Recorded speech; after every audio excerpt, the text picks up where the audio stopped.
I left my family to find myself, but returned to fight for my place. When everything, the villa, the business, the accounts, was handed to my younger sister, I realized the real storm was just beginning. The wind howled against the glass walls of my father's villa at the lakeside in New Jersey, but it was nothing compared to the turmoil brewing in the living room. "Congratulations, Scarlett," my father said, sliding a heavy envelope across the table to my younger sister. "You've earned it." The papers for the villa, the company, the offshore accounts, all of it was hers.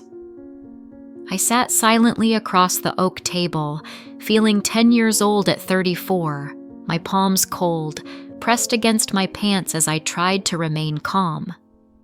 Scarlett avoided my gaze. Her lips were pursed, eyes downcast. My stepmother fiddled with her necklace, her eyes fixed on the floor.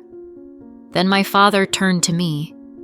"And you, Karen," he smirked, "were always a dreamer, too weak and compassionate to survive in the real world." My stomach dropped. There were 4 people in the room. Him, Scarlett, my stepmother, and the lawyer, but somehow I felt completely alone. He nudged the stack of papers toward the man in the suit. "Let's sign this." "Dad," I rasped. "Please don't." He rolled his eyes. "Spare me, Karen. You chose to leave, wanted to find your path. Remember?" He raised his fingers, making mocking air quotes. "You left the family to work in some clinic abroad, and for what? No money, no title. Just wasted time." "You never asked why I left," I whispered. "You never cared." "I don't care," he snapped. "Because Scarlett was here. Scarlett showed loyalty." "She showed you what you wanted to see," I said quietly, "but she lied to you." My father laughed bitterly. "That's envy talking." The lawyer, a gray-haired man named Mr. Whitman, shifted awkwardly in his chair, holding a folder, and said, clearing his throat, "Actually, before anyone signs, there's something you should hear." My father frowned. "What is it?" Mr. Whitman looked him straight in the eye. "There is a sealed addition to the will, added 6 years ago at the request of your late mother." My heart jumped. My grandmother was the only one who truly saw me, the only one who said I had more strength in silence than most did in their loudest moments. "What addition?" my father growled, his irritation growing. Mr. Whitman calmly opened the leather folder and produced a yellow notice. "It was formalized during your mother's last visit to the notary. Her instructions were clear. It should remain sealed until you attempt to disinherit Karen." "This is absurd," my father exclaimed. "She didn't have the authority." "She did," Mr. Whitman replied, his tone firmer. "She held 51% of shares in Sunrise Holdings until the day of her death, and you never challenged it legally. She had every right." Scarlett squirmed in her seat. My stepmother froze, hands on the diamond pendant she always wore when needing to feel powerful. Mr. Whitman turned to me. "Miss Karen, would you like to read this yourself, or shall I?" I didn't move, my eyes fixed on the envelope in Scarlett's hands, the one that held everything my father believed he controlled. "Read it," I said quietly. He cleared his throat and unfolded the page. "In the event that my granddaughter Karen Whitmore is deemed undeserving by her father, I hereby transfer full management of my share in Sunrise Holdings to her. All voting rights shall be transferred to her upon activation of this clause. This addition shall nullify any previous agreements regarding decision-making or ownership within the company or family estate." Silence. Only the sound of rain against the windows. "What does this even mean?" my father shouted. "It means," Mr. Whitman said, turning to me, that your daughter is now the majority shareholder. Nothing you sign today can overturn it." My father jumped to his feet. The chair scraped loudly back. "This is ridiculous. She doesn't even know how to run a business." "Perhaps not your version of business," I said, standing up, my voice steady. "But I know how to lead, protect, build without destroying lives." I stepped forward. "You said I was worthless, but I never needed your approval." I turned to Mr. Whitman. "Let's proceed. We have a company to run." Scarlett stared at the table. My stepmother opened her mouth to say something, but didn't. My father didn't sit down again. He said nothing, just stood there, silent, as the world he thought he mastered shifted beneath him. The room was thick with a silence that screamed louder than any argument ever voiced. My father remained standing, his lips pursed in a tight line, his jaw clenched so tightly I could see his temples pulse from the strain. His knuckles whitened around the rim of the chair he had thrown back, and for the first time in his life, I saw in his eyes something I never had before: fear. Not the kind that crashes down, but the kind that creeps in, quiet, deep fear of losing something he never thought he'd have to fight for. "Please, sit down," I said softly. I didn't say it to shame him. I was not here for revenge. I only ever wanted what had been taken from me for decades: dignity. But he didn't move. Instead, Scarlett finally spoke. "Wait, this is wrong." She left. She glanced around the room looking for support. She didn't want anything to do with the business. She went to save people or something. "I built homes for women escaping violence. I financed transitional housing for veterans," I stated evenly. "I didn't run away. I ran towards something that matters." She scowled. "It's cute and all, but you don't know how to run Sunrise." "I know enough," I said, catching her gaze. "To know you funneled money through a shell company registered to your college roommate." Scarlett paled. My stepmother gasped. "Karen, stop! This is family!" "This was family?" I asked, my voice trembling. "When you stood by silently as he called me a failure, when he handed everything to Scarlett, not acknowledging all my sacrifices for all of you, you were never made for this world," she whispered. "No," I nodded. "You all made that clear, but grandmother thought otherwise." Mr. Whitman cleared his throat. "Miss Karen, your grandmother didn't just leave you shares. She left something else meant to be delivered only after this moment." He opened his briefcase and pulled out a small, worn box. Inside was her old gilded compass. Beneath it was a folded letter with my name in her graceful handwriting. My fingers trembled as I unfolded it.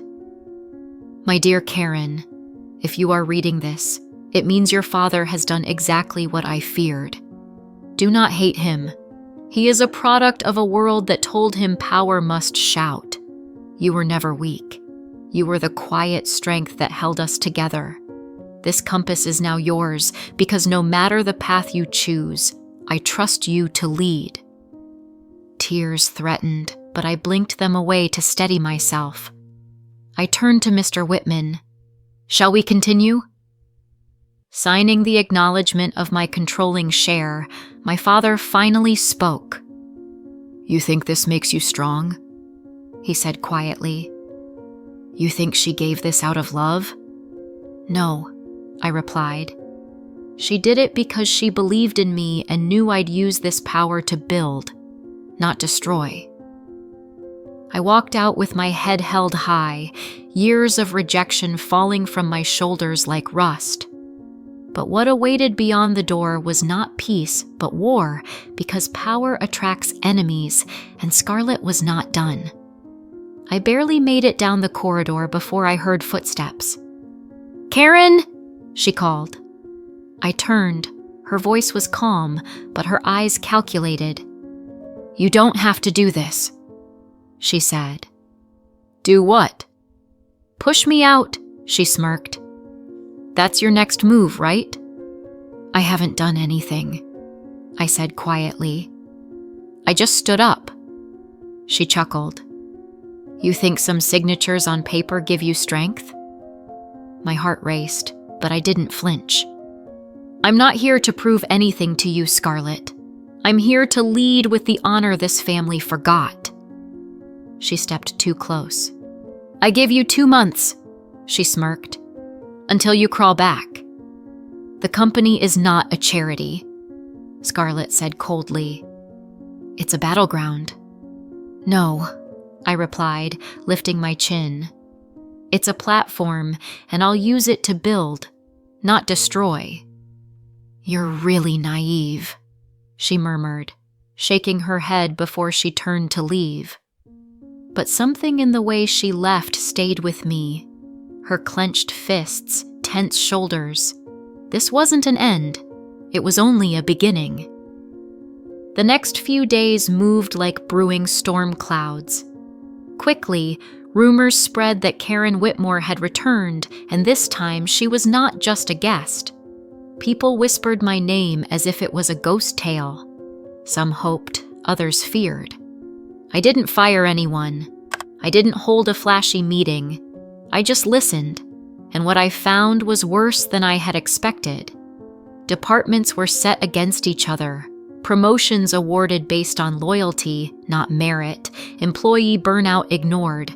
This wasn't a business. It was a kingdom, and Scarlett learned from the king. One afternoon, I walked into the break room, and conversations halted. "Please," I said, raising a hand. "You're on a break. Sit. Eat." A cleaner named Rose slowly rose. "We weren't allowed to sit if Miss Scarlett walked in." I was surprised. "That changes today." Her face softened. That night I stayed late reviewing reports, found 3 misused budgets, a dubious deal with a suspicious supplier, and a list of employees who were terminated after raising concerns. This wasn't poor management. It was rot. If I didn't act swiftly, I would be blamed when it all crumbled. The next morning, Scarlett stormed into my office with a folder. "You want the CEO seat?" she barked. "Let's see if you can handle it." She tossed the folder on my desk. Inside, screenshots, emails, photos. "These are fakes," I said, flipping through them. "Can you prove it?" She smirked. "Do you really want to destroy me?" "I want what's mine," she hissed. "You were never supposed to win." I slowly stood. "I don't want to win, Scarlett. I want to fix what you've ruined." "I see strength," she smirked. "You see weakness." Then she turned and left, and I realized this wasn't a rivalry. It was war. But I had what Scarlett didn't: the truth. Within 48 hours, headlines flooded the media. New CEO accused of charity fraud. Family feud at Sunrise Holdings. It didn't matter that it was a lie. The public didn't wait for the truth. My inbox exploded with PR alerts. My phone constantly rang. Shareholders panicked. I had barely begun and was losing trust already. I told myself to stay calm, but late at night, locked in my office, I broke down sobbing. Not loudly, not messily, just quietly, curled up on the couch. I wasn't crying because they didn't believe in me. I cried because maybe my father was right. Maybe I wasn't ready for this. Then a soft knock sounded. I quickly wiped my eyes. The door opened anyway. Rose stood there with a paper cup. "I thought you could use this," she said. "There was no need," I whispered. "You needed it," she said, walking in. No one ever brought me anything when I cried in this room. So maybe someone needs to break that cycle. Something inside me cracked again, but this time softer. "Thank you," I said. She sat across from me. "Miss Karen," Rose said, "do you want to know the truth about your family?" I looked up, unsure. She nodded. "I've worked here for 28 years. I've seen more than many, and I've seen what they hide." "You always looked me in the eye," Rose said gently. I couldn't speak. My throat tightened. "Maybe you feel lonely now," she continued, "but you have something they never will. Loyalty earned through kindness." I blinked, trying to steady my breath. "Why are you helping me?" "Because once someone helped me when no one else did," she smiled. "And because this company doesn't need another king, it needs a healer." The next morning, I walked into the boardroom with firm determination. I let them speak first. Accusations, doubts, demands for my dismissal. One shareholder even threatened legal action. When they finished, I rose. "If anyone here can prove these documents are real," I said plainly, "I'll leave today." Silence. Then I threw original reports on the table. Evidence of Scarlett's financial misconduct, hush money, sham deals. Then I turned on the projector. Video footage of Scarlett entering a restricted office, connecting a USB, transferring files. The timestamp matched the moment the fake documents were created. No one responded. "The truth matters," I said. "But I didn't come here to destroy my sister. I came to fix what she broke." I turned to the corporate lawyer. "My grandmother gave me this position not because I was perfect, but because I still believe in people, even those who hurt me. I'm not suing," I continued. "But Scarlett is suspended and a full investigation will begin." There were stunned faces. Then Mr. Jackson, a retired board member, stood. "I doubted you," he said. "Thought you were just another idealist.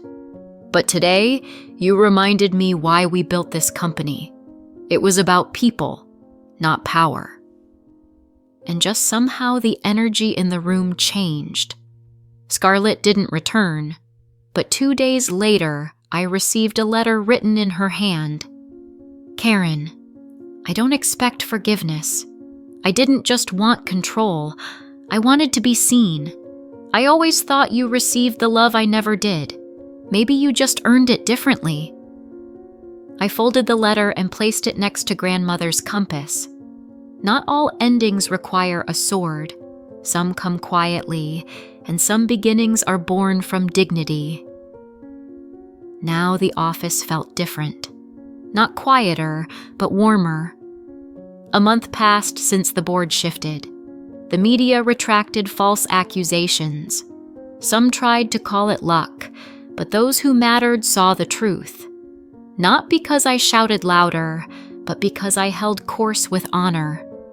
One person, however, never asked for a connection. My father. No messages, no lawyers, nothing. I thought he vanished to mend wounds and blame the world, until one Sunday morning I walked into my office, and there he was, sitting across from my desk, hands folded, eyes dulled. "I needed to see this," he said. "See what?" "That you didn't burn it down." I said nothing. He looked older, wearier, for the first time not like a man who held control, but like someone who lost something vital. "You were right," he said softly. "About me, about Scarlett, about how this place ceased to be about people." I studied him, unsure if I could believe it yet. "Why now?" I asked. He pulled from his coat a photograph. Me and grandmother, I was 12, all messy with paint. She was laughing. "She said you'd change this family," he whispered. I just didn't want to believe it. If it's me, I said softly, it's because she believed in me. He nodded. I came to say something I should have said long ago. He looked me in the eyes. I'm sorry, Karen, for everything. Part of me wanted to say it was too late, but healing doesn't begin with blaming. It begins when someone finally breaks the cycle. So I nodded. Thank you. I only wanted to say this before my time is up, my father said. Then don't let it be, I replied gently. Fix what you can. It's never too late. He didn't respond, just gave me one last quiet look before slipping through the door. 2 weeks later, Rose walked into my office with a folder. What's this? I asked. A list of all the employees your father fired for speaking out, she said gently. Thought you might want to see it. I opened the folder, read each name, and then we sent out letters. Each was an invitation to return, no questions asked. Not because I needed redemption, but because legacy isn't built on bloodlines. It's built on how you make people feel when you leave the room. Months passed. The company didn't look grander. It looked warmer. Scarlett didn't return, but one day we met for coffee. No apologies, no resurrecting the past, just two sisters trying to understand each other. Maybe that was enough. My father stayed distant, but one day I received a receipt, a 7-figure donation from him to the women's shelter where I once worked. No note, no signature, just his quiet way of saying he tried, and that was enough. Because I didn't gain revenge. I gained something far stronger: respect, peace, and a future nobody can take away. Now, when I walk into that boardroom, I don't hear whispers. I hear the footsteps of people who believe in me. All because someone once said I was nothing, and I proved them wrong, not by becoming them. And if you're facing your own version of being underestimated, know this: you don't need to shout to be heard. You just need to stay true to your truth. Did you like the story? Write your opinion in the comments. Don't forget to subscribe to the channel and turn on notifications so you don't miss the next interesting story. See you tomorrow.